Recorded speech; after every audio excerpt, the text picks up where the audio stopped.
얘기합니다. 너희 중에서 예수 그리스도와 그가 십자가에 못 박히신 것 외에는 아무것도 알지 아니하기로 뭐 했다고요? 작정하였다.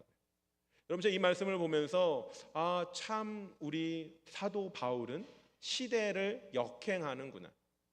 우리가 요즘 젊은이들이 하는 말이 있습니다.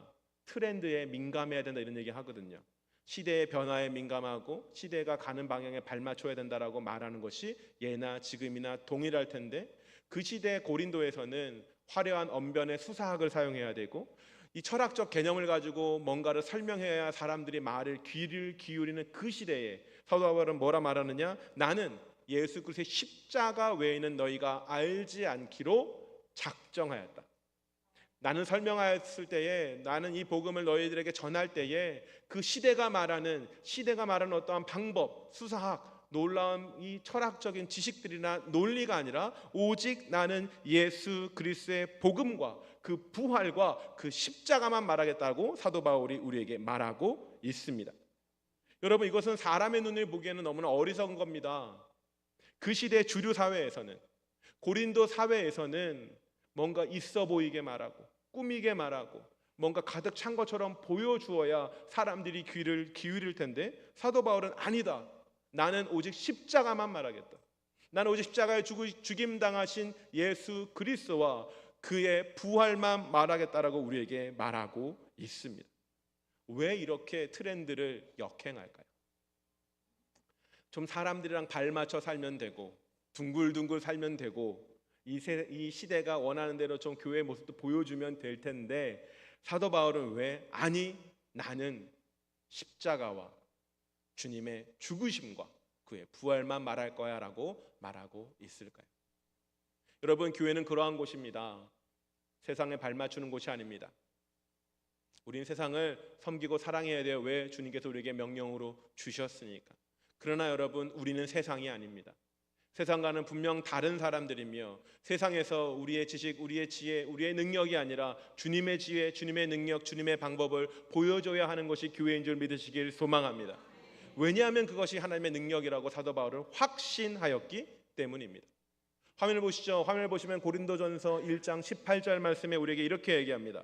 십자가의 도가 멸망하는 자들에게는 미련한 것이요 구원을 받는 우리에게는 무엇이라고요? 하나님의 능력이라고요. 고린도 사람들이 보기에는 사도 바울이 전하는 십자가의 도와 예수님의 부활은 미련한 것이었습니다. 저게 어떻게 말이 돼? 수사학적으로 너무나 말이 안 되잖아. 철학적 논리로 말이 안 되잖아. 어떻게 저게 말이 돼? 라고 말하면서 그들은 미련하다 말았을 겁니다. 그러나 사도 바울은 확신했어요. 너희가 미련하다 말하는 이것이 나에겐 하나님의 능력이고 우리에겐 하나님의 힘이 될 것이다. 그는 확신하고 있습니다. 여러분, 우리 역시도 다르지 않은 시대를 살고 있습니다. 우리가 살아가면서 여러 젊은 사람들은 인스타그램이나 또 페이스북이나 여러한 그런 것들로 자기를 좀 드러내고 보여주고 살고 싶어 합니다. 즉 삶을 포장하여서 남들에게 나 잘 살고 있습니다라고 보여줘야 하는 그러한 요구를 받는 것이 오늘의 시대입니다. 또한 그렇게 나타내 보여주지 않더라도 우리는요 다 알고 있습니다. 이 세상 가운데 무시 안 받으려면, 부끄러움 없는 인생, 또한 부러움 받는 인생이 되려면 끝까지 애쓰며 살아야 하는 것이 우리의 시간인 것을 우리는 또한 다 알고 있습니다. 여러분 어때요? 이 말씀을 들을 때에 마음이 시원하십니까? 끝까지 포장하고 끝까지 애쓰고 고민하며 살아야 된다 그러면 여러분 피곤하지 않으세요? 맞아요. 많은 현대의 사람들이 이 문제 때문에 우울감을 겪고 있다라고 말을 하고, 많은 현대인들이 탈진해버린 그 마음들 때문에 그 마음이 깊은 우울과 침체 가운데 걷고 있다라고 우리는 듣고 알고 있습니다. 여러분 왜 그럴까요?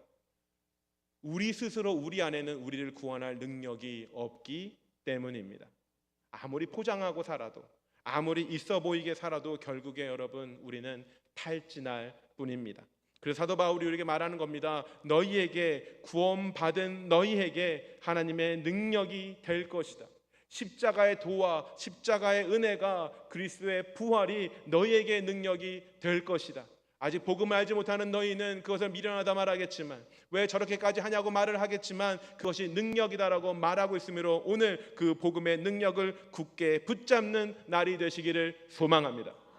자, 오늘 본문에 보면 여러분, 그 능력을 붙잡으려면 복음을 믿어야 된다. 특별히 성경에서는 이것을 참된 믿음을 가져야 된다고 가르쳐 줍니다. 오늘 본문의 오늘 2절 말씀이에요. 15장 2절 말씀 보면 이렇게 얘기합니다.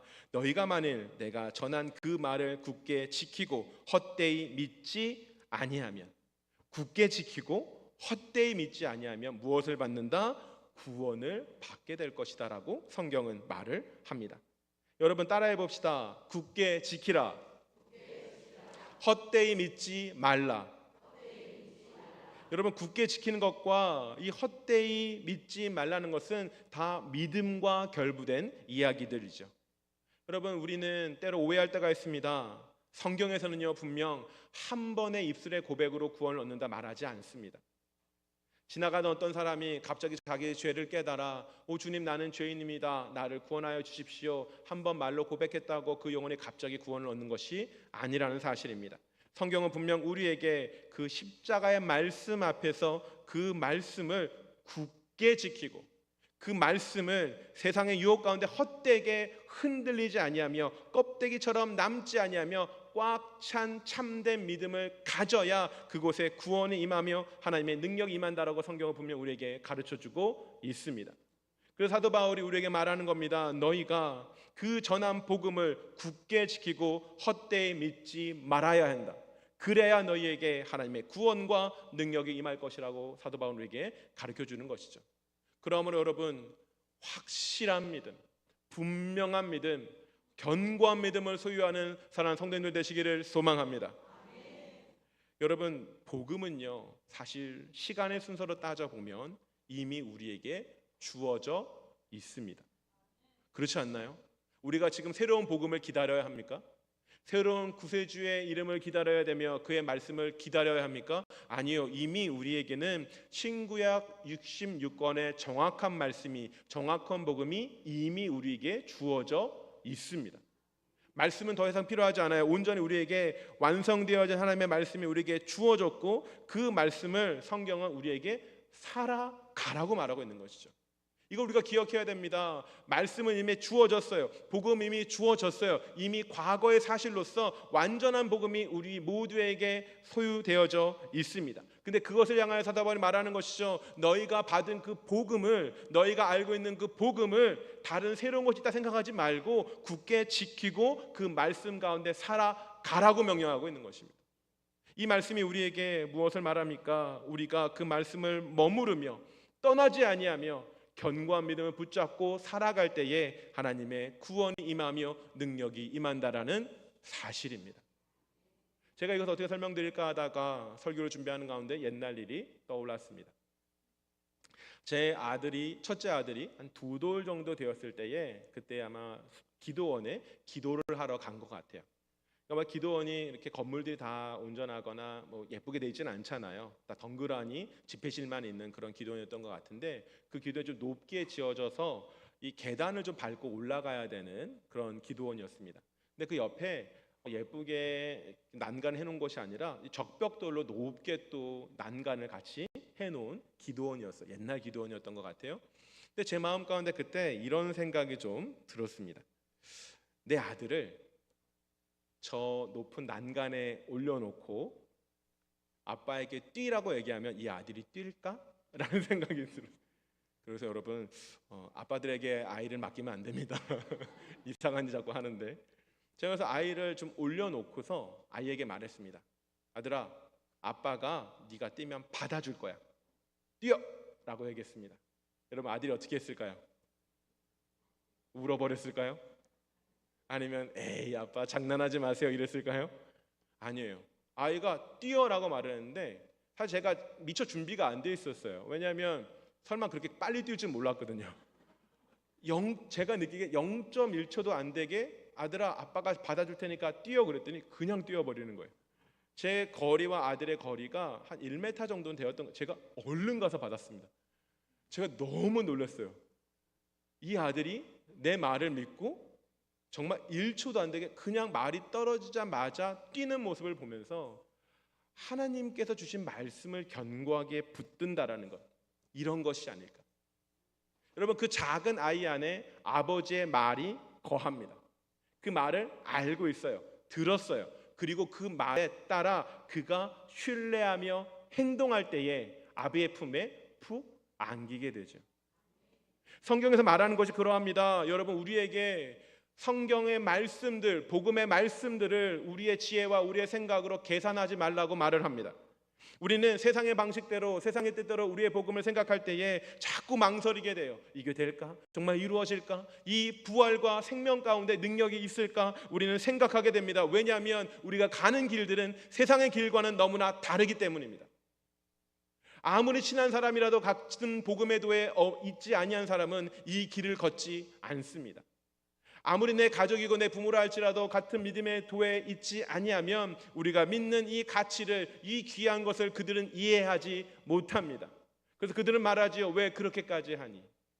왜 그렇게까지 애쓰며 사니라고 말을 할 거예요. 그러나 여러분, 우리는 알고 있습니다. 하나님의 말씀이 우리 안에 있으며 그 말씀을 붙들고 견고한 믿음으로 나아갈 때에 주님께서 우리에게 구원을 약속하신다라는 사실입니다. 이거는 사람의 말이 아니죠. 하나님의 말씀이 우리에게 그렇게 약속하고 있기 때문입니다.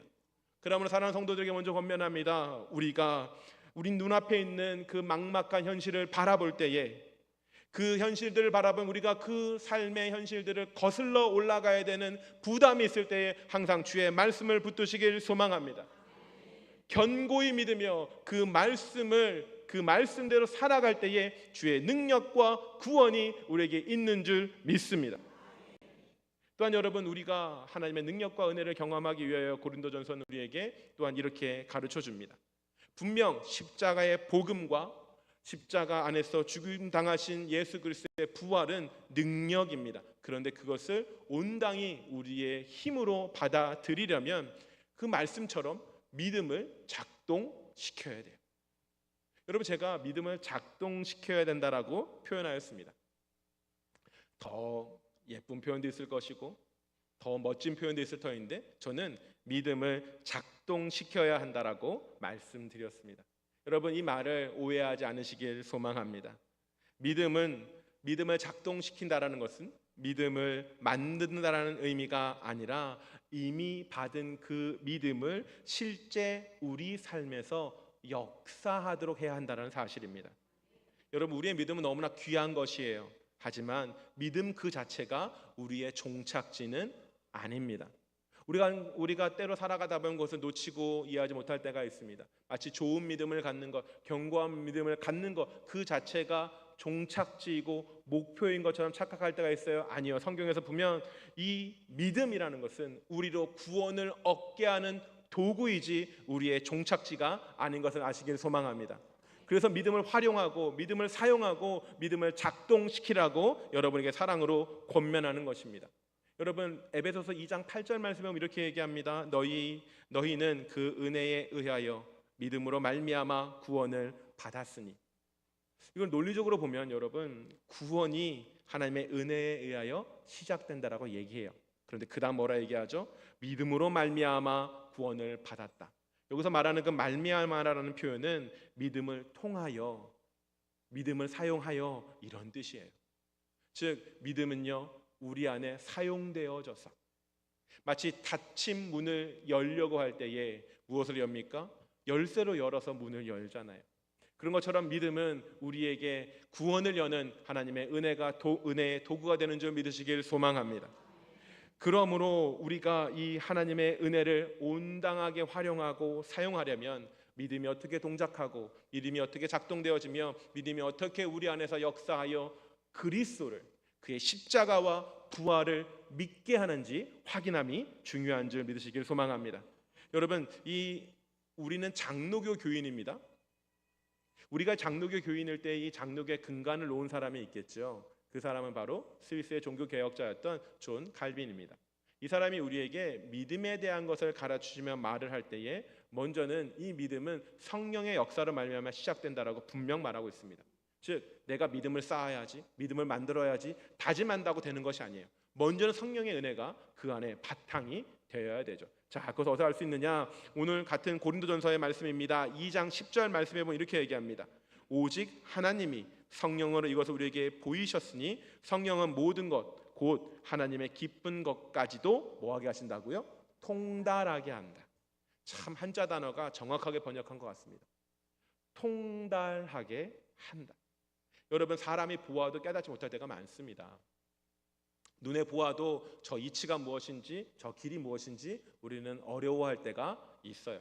그러나 성령이 그 사람을 붙들 때에 그의 지성과 그의 마음과 온 전인을 깨닫게 하셔서 그 사실들을, 온전한 영적 비밀들을 통달하게 하신다라고 성경은 우리에게 가르쳐 줍니다. 즉 그러함으로 이 은혜는 성령의 역사로 말미암아 시작되는 것을 기억하시기를 소망합니다. 자, 성령의 역사를 바탕으로 우리가 알아야 될 믿음의 동작, 믿음의 작동은요, 첫 번째, 구원을 위한 믿음은 아는 지식으로 시작된다라는 사실입니다. 지식으로 시작되어져요. 우리가 이 사실을 놓치거나 잃어버리면 안 됩니다.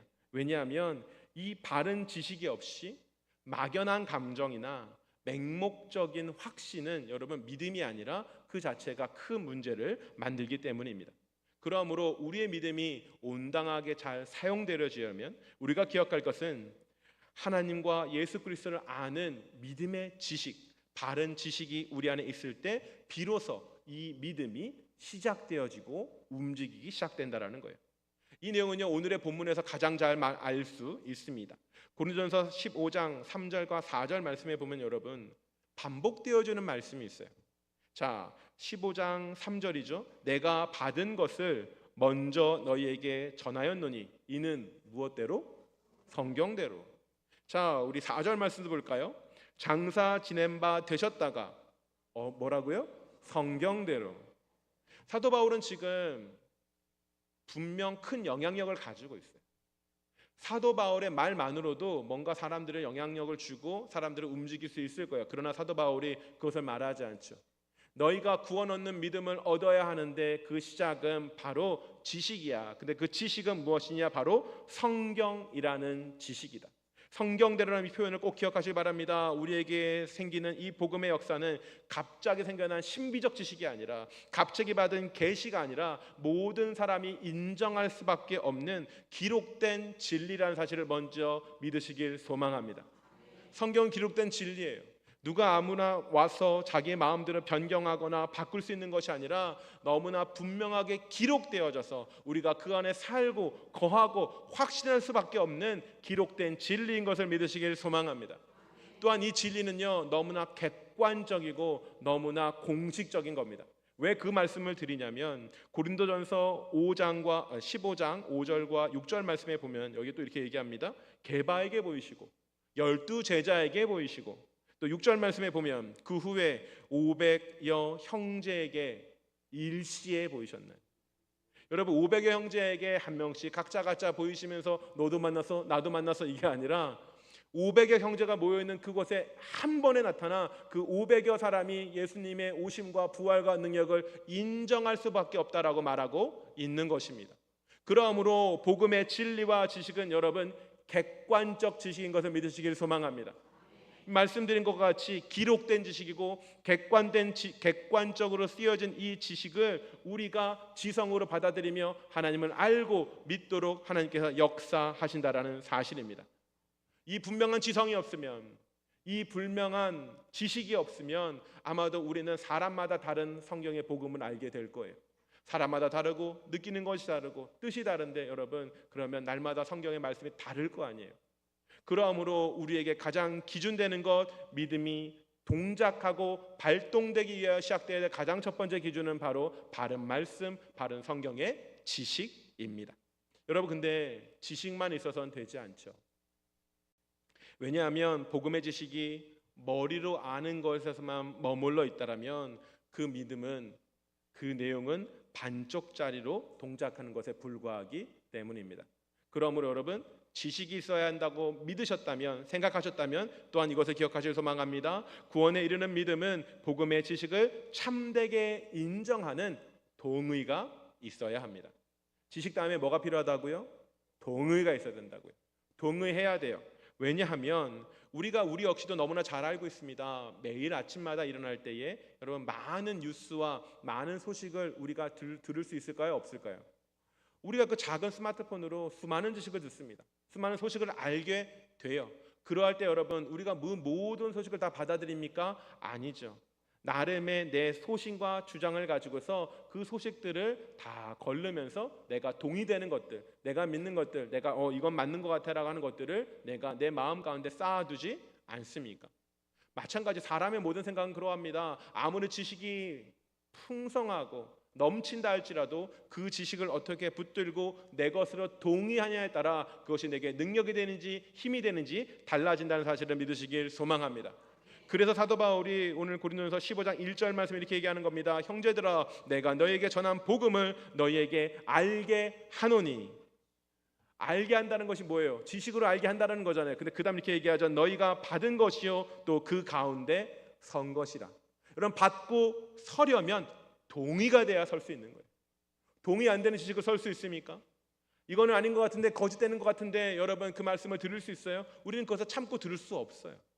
우리가 말씀을 듣고 그리스도의 십자가와 그의 부활을 우리는 믿고 고백하기에 이 말씀을 듣고 앉아 있을 수 있는 겁니다. 우리가 때로 전도를 하게 되면 가족을 전도할 때가 있습니다. 믿지 않는 가족이 와서 들을 때 여러분 십자가와 그 부활을 말하면 여러분 믿음이 없는 사람은 그 말씀이 너무 힘든 거예요. 왜? 자기의 머리에 이치에 맞지 않고. 죽은 사람이 어떻게 살아나? 죽은 사람이 어떻게 다시 살아나서 우리에게 지금도 역사해? 아무도 이해가 안 되는 거죠. 여러분 그 이해 안 되는 지식이 우리는 동의가 되었기 때문에 이 자리에 앉아있는 믿으시길 소망합니다. 믿음은 그렇게 동작합니다. 지식이 있습니다. 지식이 넘칩니다. 그러나 그 지식이 우리 안에 동의되지 아니하면 그것은 역사할 수 없음을 아시기를 소망합니다.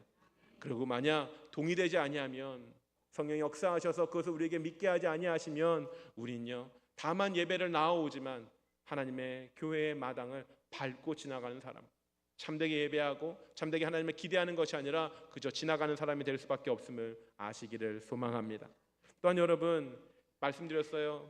믿음이 제대로 동작하려면 지식이 있어야 돼요. 아는 지식, 분명한 지식, 그 다음에 뭐라 그랬죠? 동의가 있어야 돼요. 그 동의 다음에 꼭 필요한 것이 있습니다. 동의를 넘어 내 삶을 맡기는 신뢰가 있을 때에 그 믿음은 온전하여져 능력을 발휘하게 되는 줄 믿으시길 소망합니다. 복음 머리로 아는 것은 지식이죠. 진리라고 고개를 끄덕이면서 맞지라고 말하는 것은 동의입니다. 그러나 여러분 이것을 완성시키는 것은 지식과 동의를 넘어 최종 단계 완전히 주님께 나의 삶을 나의 생각을 의탁하는 신뢰가 있을 때에 우리는 그것이 믿음이라 얘기하고 믿음의 능력이라고 말을 합니다. 여기서 믿음이 좀 작으시네요. 소리가 좀 작으세요. 아멘. 고린도전서 5장 9절 말씀이 이걸 증거합니다. 여러분 말씀 눈으로 한번 보세요. 나는 사도 중에 가장 작은 자라. 나는 하나님의 교회를 박해하였으므로 사도라 칭함받기를 감당하지 못할 자니라. 우리 이 말씀을 들을 때는 사도 바울이 자기의 상처를 고백하고 있네. 안타까워 이렇게 말씀하시겠지만 여러분 이게 사도 바울의 신뢰라는 거예요. 왜냐하면 여러분 사도 바울이 이 고백을 한다는 것은 뭐예요? 자기가 교회를 과거에 박해했던 사람인 것을 그는 기억한다는 겁니다. 사도 바울은 실제로 교회를 박해하였습니다. 단지 교회를 비방하거나 교회를 좀 무너뜨리려고 노력한 것뿐만이 아니라 사람들을 잡아 옥에 가두고 사람들을 죽임에 이르게까지 하며 정말 자기가 생각할 때마다 부끄러워서 밤에 벌떡벌떡 일어날 만큼 괴로운 그는 실패자였고 박해자였습니다. 여러분 제가 만약 사도 바울이었다면 저는 이런 복음 활동을 할 수 없을 것 같아요. 왜?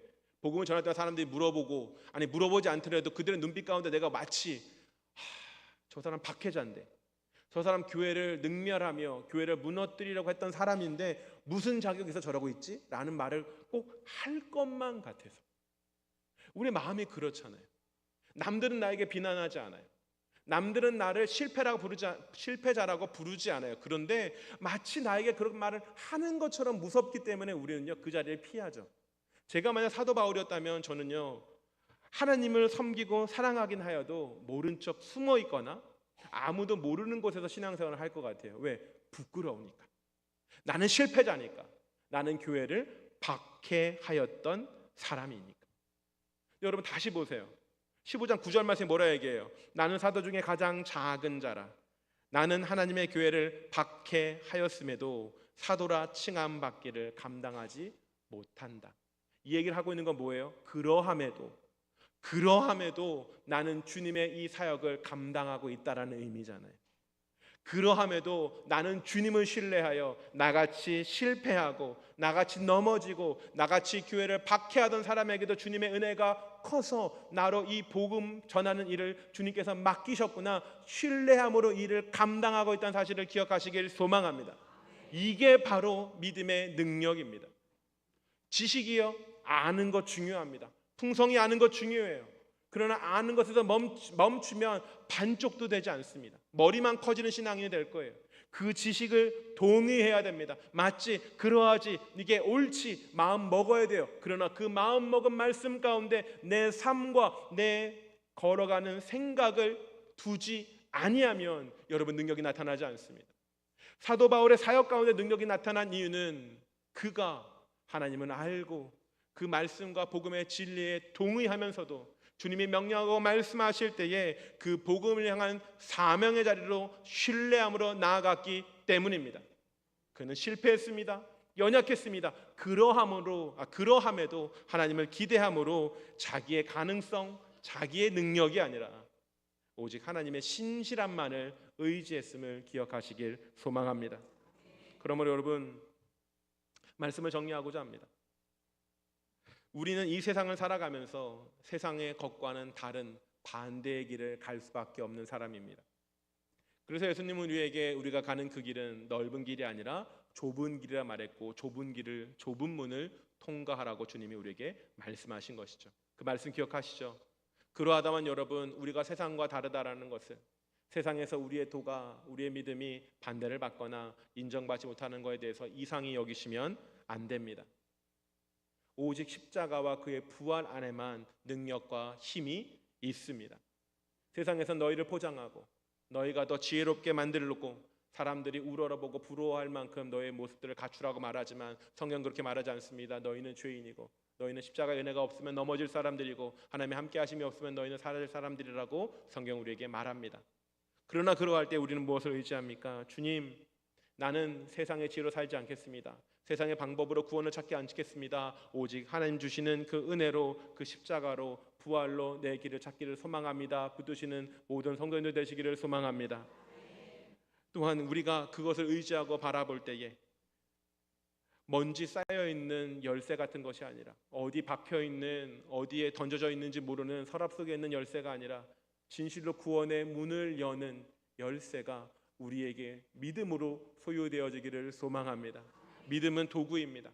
하나님을 알도록, 하나님을 깨닫도록, 하나님을 바라보도록 우리를 주님께서 사용하시는 그 도구가 바로 믿음의 열쇠인 줄 믿으시길 소망합니다. 그 열쇠를 활용합시다. 사용합시다. 지식으로, 동의로, 신뢰로 주님 앞에 그 지식을, 그 능력을, 그 믿음을 사용함으로 우리 가운데 하나님의 놀라운 일들이 일어나길 소망합니다. 오늘 마지막으로 고린도전서 15장 10절 말씀을 함께 보고자 합니다. 이 말씀은 사도 바울이 그의 삶이 주의 복음과 은혜 가운데 어떻게 바뀌었는지, 그 믿음이 역사하고 작동하여 자기의 삶을 어떻게 바꿨는지 고백하는 분명한 말씀입니다. 우리 한번 같이 읽어봅니다. 그러나 내가 나 된 것은 하나님의 은혜로 된 것이니 내게 주신 그의 은혜가 헛되지 아니하여 내가 모든 사도보다 더 많이 수고하였으나 내가 한 것이 아니요 오직 나와 함께 하신 하나님의 은혜로라. 아멘. 주님이 말씀하십니다. 내 은혜 가운데 들어오라. 나의 말을 믿고 동의하며 신뢰함으로 이 믿음의 역사 가운데 들어오라고 주님이 초대하고 계십니다. 그러므로 사랑하는 성도 여러분, 망설이지 말기를 축복합니다. 아빠의 말에 망설이지 않았던 자녀가 아빠의 품에 푹 안길 수 있었던 것처럼, 과거에는 실패하였지만, 낙심하였지만 하나님의 그 부르심 앞에 그 신뢰함으로 회복하여지고 하나님의 놀라운 영광스러운 직임을 감당했던 한 사도처럼 우리의 삶도 비록 두려울지라도, 우리의 삶도 비록 흔들릴지라도 십자가와 그 부활의 능력을 의지함으로 말미암아 하나님의 놀라운 일들을 보는 모든 장애자유교회 성도님들 되시기를 소망합니다. 기도합니다.